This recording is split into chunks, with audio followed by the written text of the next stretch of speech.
Kabayan, good morning. Invite ko kayo sa buhay ng OFW na mangbubuko habang umuulan. Kabayan, araw ngayon ng Lunes, July 21. Atin pong share sa inyo, kabayan.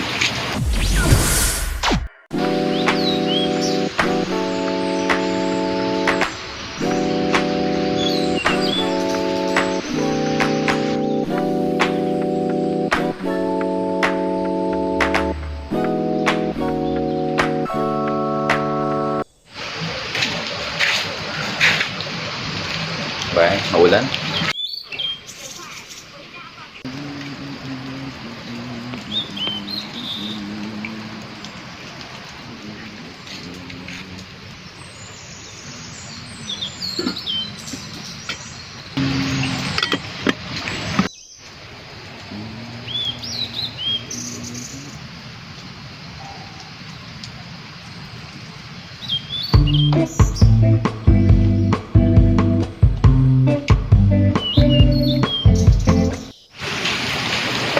Paanong manok?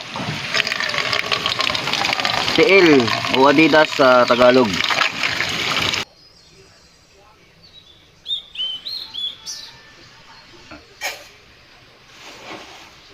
Saing.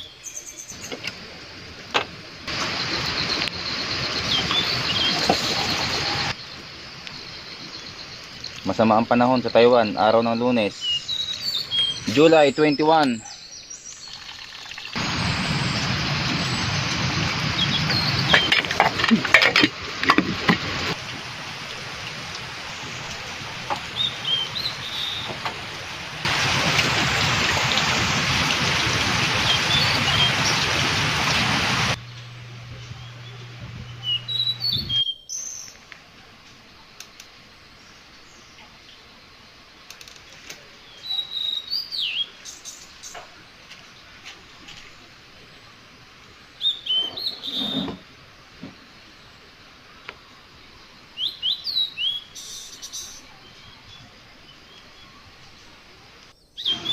Wow.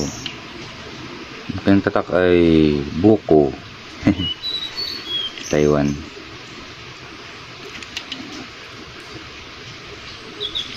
Kabayan ay ating lilinisin. Ano ito bili ko? Halos 350 NT. Yan. Wow.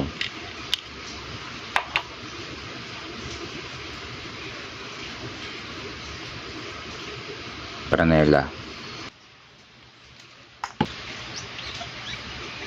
Alam nyo, kabayan, hindi man ito masyadong mahal pero quality. Mga gamit na inunti-unti ko rin para kahit papano bilang isang puso ng OFW na makapundar ka ng kahit kunti lang naman. Hindi man ganun kamahal. At meron ka rin siyempreng savings kahit papano. Tapos ng alcohol, siyempre, Franela.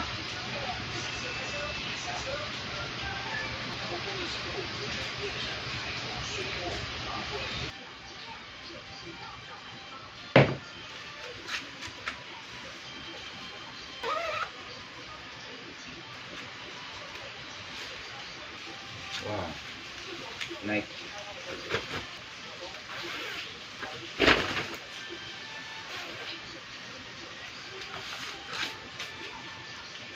Diba?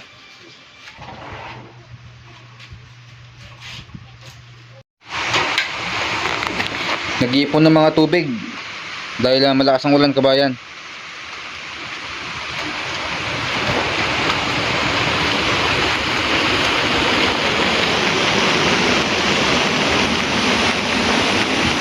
Grabe. Yan na nagparada. Tayo po ang sitwasyon ngayon sa Taiwan. Maulan.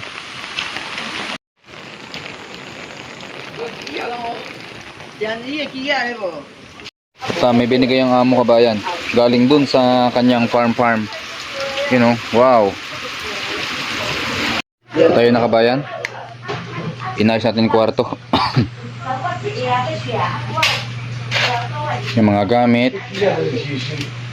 Yung ano po yan, separate. At tinaas ko yung libro Mga kabayan. Lahat ng naka-plastic na yun na itim, pati yung maleta ko kabayan, tinakpan ko kasi maraming gumagawa ng bahay na ano rito, putakte. At ito ay pinapatuyo ko pa, hindi ko muna inayos. Ito pang akit ng buko natin at ng gitara. Bayan, ito yung mga basato, pinapatuyo ko sa electric pan. Kabayan, ang buhay ng magbubuko. Pinapaabunan ko muna yung mga hugasin. Diyan ko muna nilagay. Mamaya ako nahugasan kabayan kasi ang lakas ng ulan. Grabe.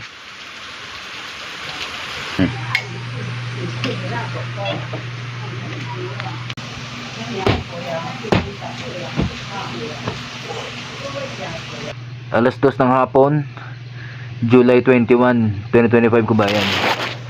Tutulog muna tayo. Yan, inayos ko na yung kwarto. Tapos sinara ko yung pinto, binukas ko lang yung bintana. At tuloy-tuloy pa rin ang ulan. Ang kabayan, salamat.